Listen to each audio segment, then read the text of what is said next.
रहीम अस्सलाम वालेकुम नादरीन, आप यूट्यूब चैनल देख रहे हैं। मैं इमरान खान हूँ। सबसे पहले आज़ाद कश्मीर की सूरत हाल, कुछ थोड़ी सी बेहतर खबरें आई हैं कि अब मुज़ाकरात चल रहे हैं।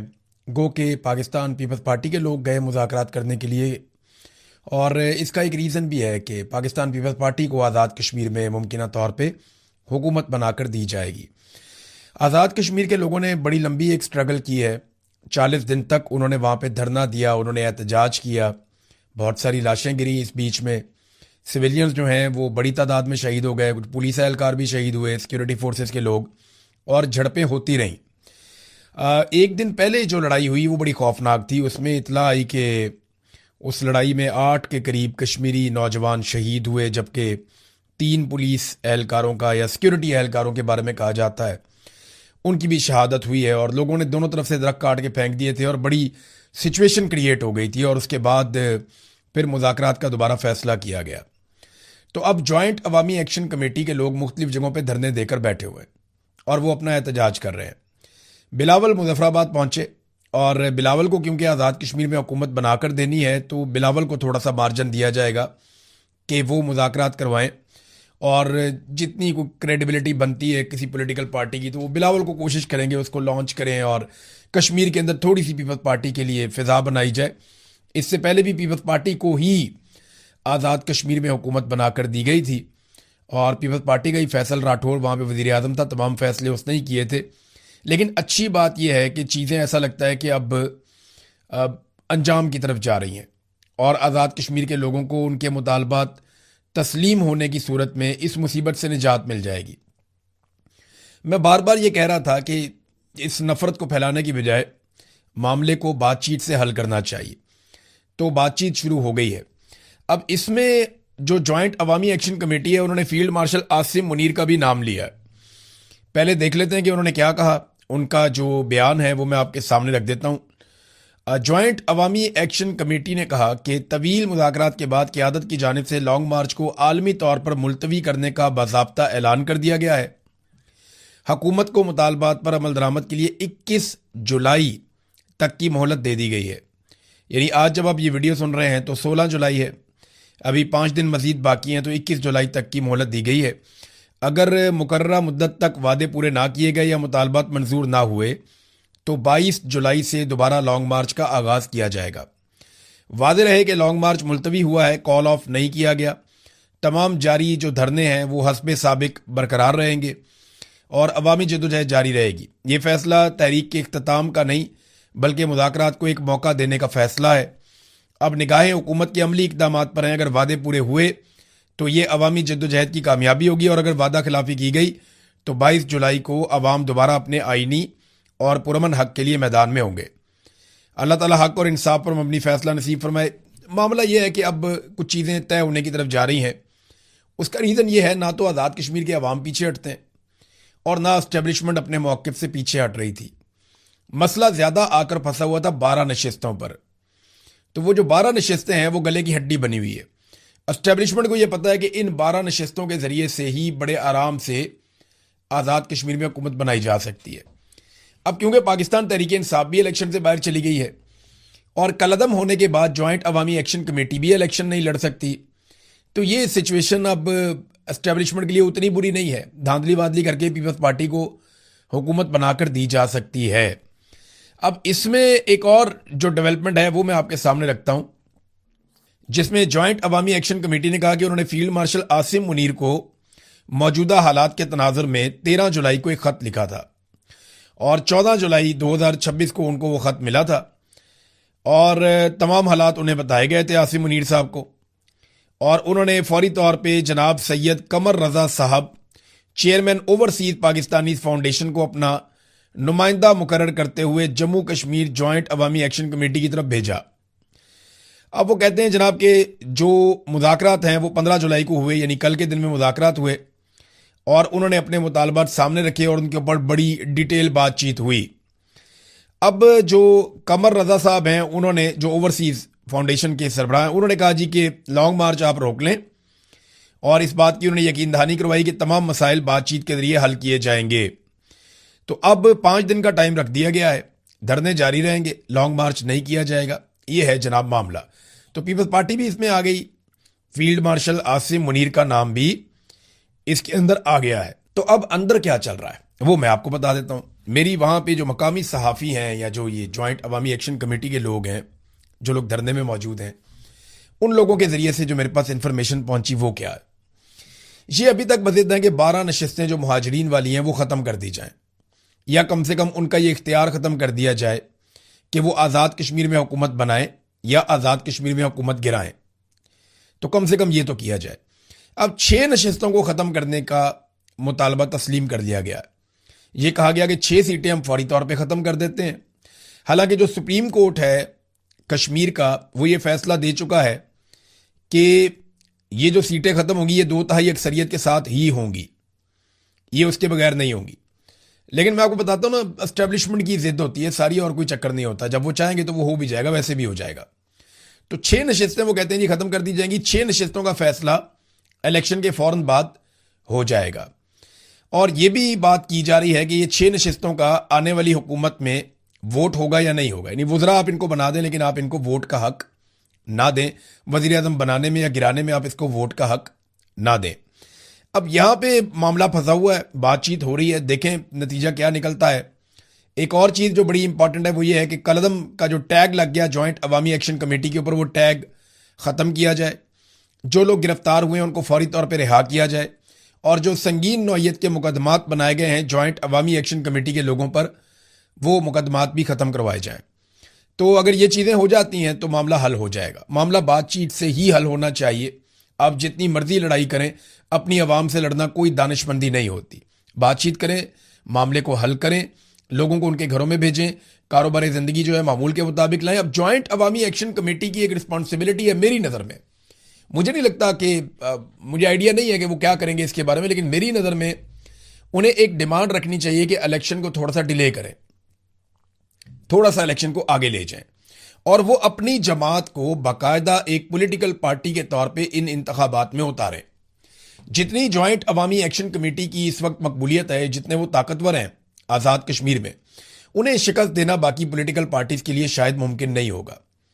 तो बजाय इसके कि बाकियों की मिन्नतें करते रहें, उनके तरले करते रहें, बार बार सड़कों पर आकर बैठते रहें, मुतालबात करते रहें, टाइम ज़ाया करते रहें अपना भी लोगों का भी, इससे बहुत बेहतर है कि ये जो जॉइंट अवामी एक्शन कमेटी के लोग हैं आम कश्मीरी, वो इलेक्शन लड़ लें, और वहाँ तो पैसा भी नहीं लगेगा। आम कश्मीरी इलेक्शन लड़ें, पॉलिटिकल पार्टियों को शिकस्त दें, अपनी हुकूमत बनाएं, और अपनी हुकूमत बनाने के बाद आज़ाद कश्मीर के वो तमाम फैसले जो वो करवाना चाहते हैं वो खुद करें। मेरे ख्याल में ये होना चाहिए। 2 महीने का टाइम मांग लें इलेक्शन में, कोई बात नहीं, इलेक्शन थोड़ा आगे चला गया, पहले भी इलेक्शन आगे जाते रहे हैं, तो अगर इलेक्शन 2 महीने 3 महीने आगे भी चला जाएगा कोई फ़र्क नहीं पड़ेगा। अपनी जमात को लेकर आए इलेक्शन के, और अगर उनके लोगों ने कागजात नामजदगी जमा करवाए हुए हैं ऑलरेडी जॉइंट अवामी एक्शन कमेटी ने, तो फिर वो इलेक्शन लड़ भी सकते हैं, और वो इलेक्शन लड़ें, फिर भी लड़ें, लेकिन इलेक्शन ज़रूर लड़ें और मैदान को खाली ना छोड़ें। जॉइंट अवामी एक्शन कमेटी अगर अवाम की आवाज़ उठा रही है तो उसका सबसे बेहतरीन तरीका यह है कि वो अपने आप को पार्लियामेंट के अंदर लेकर जाए और वहां बैठकर अवाम की आवाज़ उठाए, चाहे वो अपोजिशन में हो चाहे वो हुकूमत में हो। तो ये मेरी गुजारिश है जॉइंट अवामी एक्शन कमेटी से। बहरहाल वो अपना फैसला खुद ही करेंगे। नादरीन, फजलुर रहमान साहब जो हैं वो एक इनकलाबी रहनुमा के तौर पे सामने आ रहे हैं या आना चाहते हैं। हकीकत क्या है ये तो अल्लाह रब्बुल इज़्ज़त ही जानता है, क्योंकि दिलों की बात तो हम नहीं कर सकते, लेकिन ट्रैक रिकॉर्ड हम जानते हैं। फजलुर रहमान साहब जिस वक्त रिजीम चेंज ऑपरेशन के सबसे बड़े आला कार बने हुए थे, जब फजलुर रहमान साहब जर्नैलों के कहने के ऊपर इमरान खान साहब की सरकार को गिरा रहे थे और एक जाली हुकूमत जो इंपोर्टेड सरकार है उसको लाकर मुसल्लत कर रहे थे, जिसमें अमेरिका का आशीर्वाद भी हासिल था इनको, तो उस वक्त भी फजलुर रहमान साहब एंटी एस्टेब्लिशमेंट बातें करते थे। उस वक्त भी फजलुर रहमान साहब ऐसी तकारीर किया करते थे जिससे ऐसा लगता था कि शायद फजलुर रहमान साहब इनकलाबी हैं, ताकि अवामी तायीद या अवामी हमायत उनके साथ रहे। तो अब हम नहीं जानते कि फजलुर रहमान साहब वाकई इनकलाबी हो गए हैं या एक नया खेल खेला जा रहा है। देखिए, इस तरह का स्टेटमेंट अगर इमरान खान दे देते या पाकिस्तान तहरीक इंसाफ का कोई और बंदा दे देता या कोई और ऐसी जमात जो वाकई में एंटी एस्टेब्लिशमेंट है वो ऐसा स्टेटमेंट देती, तो अब तक बेशुमार कार्रवाइयां हो जाती। लेकिन फजलुर रहमान और उनके लोग डटे हुए हैं। फजलुर रहमान साहब का एक नया स्टेटमेंट भी मंजर आम पे आया है और इसमें उन्होंने कहा जी पार्लियामेंट एस्टेब्लिशमेंट के घर की लौंडी है जिसकी अहमियत खत्म हो चुकी है। ऐवान नहीं, अब इस मैदान की हैसियत है। इसलिए ऐवान में हमारी 5 सीटें हों या 10 हों, इसकी परवाह किए बगैर जाली पार्लियामेंट को जूते की नोक पे रखते हैं। फजलुर रहमान साहब, ये पार्लियामेंट आज जाली नहीं हुई, ये पार्लियामेंट पहले दिन से जाली है। पहले दिन इनको फॉर्म 47 जारी किया गया था। आपकी अपनी सीट फॉर्म 47 पे है। नूर आलम खान जो आपका एमएनए है, उसकी सीट फॉर्म 47 पे है और आपकी पार्टी को बहुत सारी चीजें फॉर्म 47 के मुताबिक मिली हैं। आपने सेनेट की सीट लेने के लिए फॉर्म 47 वाली गेम डाली, वहां पे भी आपने जालसाजी की और पाकिस्तान तहरीक इंसाफ की मखसूस नशिस्तें माले गनीमत के तौर पे आपने अपने पास रख ली।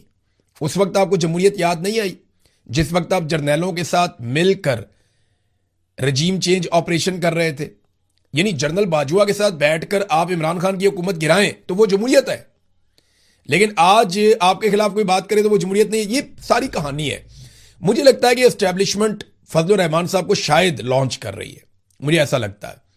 ये गालम गलोच एक दूसरे के साथ करेंगे। हो सकता है फजलुर रहमान साहब के बंदों पे थोड़ी बहुत सख्ती की जाए, फजलुर रहमान साहब को 4 दिन हो सकता है जेल में भी भेजा जाए, या हो सकता है कोई मुकदमात बनाए जाएं, थोड़ा सा माहौल बनाया जाए और इस माहौल के नतीजे में फजलुर रहमान साहब की खैबर पख्तूनख्वा में मकबूलियत ऊपर आ जाए और फिर अगले इलेक्शन में फजलुर रहमान साहब को फायदा दिया जाए। यह भी मुमकिन है, क्योंकि देखिए अगर इमरान खान साहब की अगर मकबूलियत को इस वक्त कम करने की कोशिश करनी, वो तो हो नहीं सकती, तो उनके मुकाबले में किसी और को अगर मकबूल बनाना है तो उसको एंटी एस्टेब्लिशमेंट बनाना पड़ेगा। तो एस्टेब्लिशमेंट ने जहां इतने सारे कड़वे घूंट पिए, वहां ये एक और कड़वा घूंट भी पी ले। यानी जर्नैलों से खुफिया मुलाकातें इन्होंने की, जुल्म के ऊपर इन्होंने खामोशी इख्तियार की, रजीम चेंज ऑपरेशन के मरकजी किरदार के तौर पे काम किया, मखसूस नशस्तें इन्होंने कबूल की, आईनी तरमीम के अंदर इन्होंने बार बार सहूलतकारी की, फॉर्म 47 इन्होंने कबूल किए और अब भी इक्तदार में हिस्से की लड़ाई है। जब इक्तदार में हिस्सा मिल गया तो फजलुर रहमान साहब खुश रहेंगे हमेशा, क्योंकि उनकी असूली से ज्यादा वसूली की सियासत होती है, ये हम हमेशा देखते रहे। जावेद हाशमी साहब ने भी इंकशाफ किया, उन्होंने कहा जी फजलुर रहमान साहब से मेरी जब बात हुई थी तो उन्होंने क्या कहा था, ये जरा जावेद हाशमी साहब का जो स्टेटमेंट है वो भी आप देख लें। उन्होंने कहा मेरी जब फजलुर रहमान से बातचीत हुई थी कुछ अर्सा पहले, तो अभी उन्होंने तकरीर की है, उनकी जमात ने उनके मौक़िफ़ की तायीद की है। फजलुर रहमान से मेरा कोई ताल्लुक नहीं है, उनके वालिद से मेरा एक ताल्लुक था, कुरान सुनता रहा मैं उनके कदमों में बैठ के। तो मौलाना साहब ने बात तो सच की है, लेकिन प्रवीण शाकर का एक शेर याद आता है कि बात तो सच है मगर बात है रुसवाई की। कुछ अर्सा पहले मेरी मौलाना साहब से मुलाकात हुई थी। मौलाना साहब ने मुझे बताया कि इलेक्शन से 15 महीने पहले, यानी 1.25 साल पहले, पाकिस्तान के मालिकों ने उनसे रब्ता किया था और इलेक्शन के नतायज का फैसला 15 महीने पहले कर लिया गया था। उस वक्त फजलुर रहमान साहब नहीं बोले। जब पाकिस्तान के मालिक या जर्नैल फजलुर रहमान साहब से रब्ता करके इलेक्शन से 15 महीने पहले ये बता रहे थे कि जनाब इलेक्शन के ये नतायज आने हैं, उस वक्त नहीं इन्होंने पोल खोला कि जनाब इलेक्शन तो पहले से ही रिग हो गया। लेकिन जावेद हाशमी साहब को वो ये बता रहे हैं बाद में। फिर फजलुर रहमान साहब की क्योंकि 15 सीटें बताई गई थी, वो 5 निकली बाद में, तो उनको बड़ा प्रॉब्लम हो गया उसके साथ। फिर उन्होंने एक और बात की फजलुर रहमान साहब ने और महमूद अचकज़ई साहब ने बताई कि 50 अरब रुपए में असेंबली की नशिस्तें फरोख्त की गई हैं। तो इस तरीके से अगर 2 नंबरी हो रही है जो जावेद हाशमी साहब ने भी अब बेनकाब की है, तो अगर यही इलेक्शन करवाने हैं तो आज़ाद कश्मीर में भी ना करवाएं, आपस में ही फैसला कर लें कि जिसको बिठाना है जिसको नहीं बिठाना। फजलुर रहमान साहब ने हमेशा यहूदी का कार्ड खेला, मजहब का कार्ड खेला अपने मुखालिफिन के खिलाफ। खास तौर पे इमरान खान को हमेशा यहूदी का एजेंट कहा फजलुर रहमान साहब ने, और यहां फजलुर रहमान साहब को उसी सूरत का सामना करना पड़ा जब मुस्लिम लीग नून के रहनुमा रजा हयात हराज ने यह स्टेटमेंट दिया कि फजलुर रहमान ने रॉ और मूसाद के एजेंडे को आगे बढ़ाया है। यानी जो इल्जामात फजलुर रहमान साहब दूसरों पे लगाते थे आज उनके अपने ऊपर लग रहे हैं। लेकिन कोई फिक्र की बात नहीं है, फजलुर रहमान साहब इन मामलात से बड़े आराम से निकल जाएंगे। और जिन लोगों को लग रहा है कि कोई मुश्किल है, नहीं, ये फजलुर रहमान साहब थोड़े से हीरो बनेंगे और थोड़ी सी कोशिश करेंगे, ऐसा लगेगा जैसे इनकलाबी हो गए हैं। लेकिन आप खातिर जमा रखिए, फजलुर रहमान साहब खुद एस्टेब्लिशमेंट हैं, वो खुद एलीट क्लास हैं और वो खुद स्टेटस को हैं। वो स्टेटस को के बगैर नहीं रह सकते, वो हमेशा से स्टेटस को का हिस्सा रहे हैं, वो आइंदा भी स्टेटस को का हिस्सा रहेंगे। फजलुर रहमान साहब कभी कोई ऐसी इनकलाबी तहरीक का हिस्सा नहीं बनेंगे जिसमें पाकिस्तान की मिलिट्री एस्टेब्लिशमेंट और वो हमेशा के लिए आमने सामने आ जाएं, ऐसा नहीं होगा। नाज़रीन, बलूचिस्तान की सूरत मैं आपको बता रहा, फजलुर रहमान साहब के एक जुमले पे सबको बहुत गुस्सा है कि वो शोहदा की बात फजलुर रहमान ने की लेकिन क्या फजलुर रहमान के उस जुमले ने शोहदा की ज्यादा तजलील की है, या जो शोहदा की लाशें इस वक्त एक हफ्ते से बलूचिस्तान में सड़क पे पड़ी हुई हैं वो ज्यादा तौहीन हुई है लाशों की? मुझे बताएं ना, शोहदा की बड़ी तौहीन कहां पे हुई? फजलुर रहमान के एक जुमले ने शोहदा की ज्यादा तौहीन की है, या 30 लाशें जो कोयटा में सड़कों पे रखी हुई हैं और वहां पे मुतासरीन बैठे हुए हैं पिछले एक हफ्ते से, वो लाशें दफनाई नहीं जा रही, शोहदा की ज्यादा तौहीन वहां पे हो रही है? पहाड़ पे लाशें पड़ी हुई थी, उठाने के लिए कोई नहीं जा रहा था, वो शोहदा की तौहीन नहीं हो रही थी कि शोहदा की लाशें पहाड़ पे पड़ी हुई हैं, उठाने कोई नहीं जा रहा?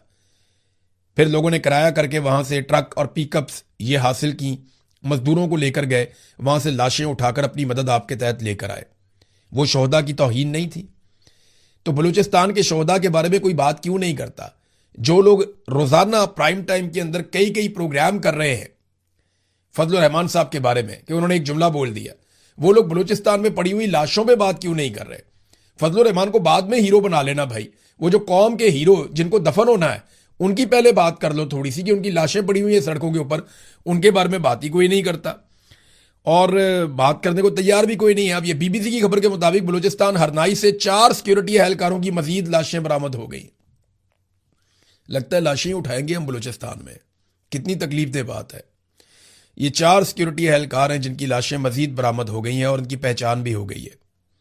ये हरनाई का इलाका है, ये वही इलाका है, वहीं से करीब से ही मजीद लाशें बरामद हुई हैं। सीनियर एहलकार ने बताया कि चारों अफराद की लाशों को बरामदगी के बाद अस्पताल मुंतकिल किया गया जहां उनकी शनाख्त हो गई है। और इनके बारे में बताया जा रहा है कि जुबैर अहमद और इनके दोस्त खलील अहमद को नामालूम अफराद ने 21 जून को कोयटा, जबकि रिटायर हवलदार मोहम्मद सादिक को 5 जुलाई को ज़ियारत और पुलिस के सिपाही फरीद अहमद को 5 या 6 जुलाई को ज़िला ज़ियारत के इलाके मांगी से अगवा किया था।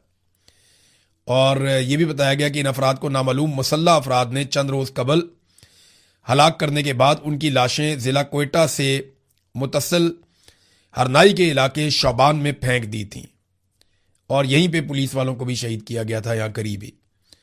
अब आप अंदाज़ा करें कि यहाँ पे पहले भी पुलिस वाले मारे गए, 4 लाशें यहाँ से मजीद मिल गई। ये कितनी अफसोसनाक सूरत हाल है।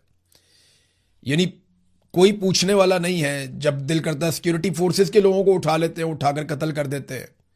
कौन रोकेगा इन दहशतगर्दों को? क्या लश्कर रोकेंगे? या जो स्मगलर्स हैं, या जो मनशियात का कारोबार करते हैं, या जो जराइम पेशा अफराद हैं, उनके जो लश्कर बनाए जाएंगे वो लश्कर रोकेंगे इन दहशतगर्दों को? वो कल को खुद दहशतगर्दों के साथ मिल जाएंगे और एक नई मुसीबत आपके गले पड़ जाएगी। ये मजीद 4 लाशें बरामद हुई हैं और इनके ऊपर बीबीसी ने ये पूरी एक खबर भी लिखी है। और इससे पहले जो लोग बाजियाब हुए थे ना, जिनको छोड़ दिया था दहशतगर्दों ने, वो पैसे देकर आए थे। उनको भी कोई सिक्योरिटी फोर्सेस नहीं लेकर आई थी। कुछ लोग पैसे देकर आए हैं, कुछ लोग गारंटीज देकर आए हैं कि आइंदा हम सिक्योरिटी फोर्सेस के लिए काम नहीं करेंगे। ये क्या चल रहा है बलूचिस्तान में? और बात करते हैं सिर्फ खैबर पख्तूनख्वा की, बलूचिस्तान की बात ही कोई नहीं करता, उसके बारे में जबान कोई नहीं खोलता। खबरें चला देते हैं कि हम कामयाब ऑपरेशन कर रहे हैं। तो ये किस किस्म के कामयाब ऑपरेशन है जिनके नतीजे में हमारे अपने फोर्सेस के लोग शहीद होते चले जा रहे हैं? नाजरीन, फवाद चौधरी साहब ने थोड़े दिन पहले मुलाकात की थी कोट लखपत जेल के अंदर, और उन्होंने मुलाकात की थी कोट लखपत जेल के जो रहनुमा मौजूद हैं वहां पे उनसे, और बाहर आकर उन्होंने जो बातें की उन बातों की तरदीद कोट लखपत जेल के अंदर से आ गई। ये जनाब पीटीआई रहनुमाओं ने वकील राणा मुदस्सर उमर के जरिए कोट लखपत जेल से बयान जारी किया। बयान में आपको एज इट इज पढ़ के सुना देता हूं। फवाद चौधरी और दीगर से कोट लखपत जेल में होने वाली मुलाकात का जो तासुर दिया वो दुरुस्त नहीं है। फवाद चौधरी का बयान मुकम्मल हकायक के मुनाफी है। हमें अपनी पार्टी की आदत पर मुकम्मल एतमाद है और पार्टी पॉलिसी के साथ हैं। शाह मोहम्मद कुरैशी, महमूद रशीद, एजाज चौधरी समेत दीगर ने बयान जारी किया है कि जो फवाद चौधरी ने कहा बाहर आकर हमसे मुलाकात करने के बाद, वो बात गलत है। असल बात हम बताते हैं, हम तो अपनी पार्टी के साथ खड़े हैं। अब पाकिस्तान तहरीक इंसाफ के मुज़ाकरात का क्या बना? देखें, वो भी तो मुज़ाकरात की बातचीत चल रही थी ना, कि मुज़ाकरात हो रहे हैं, कोई बातचीत हो रही है।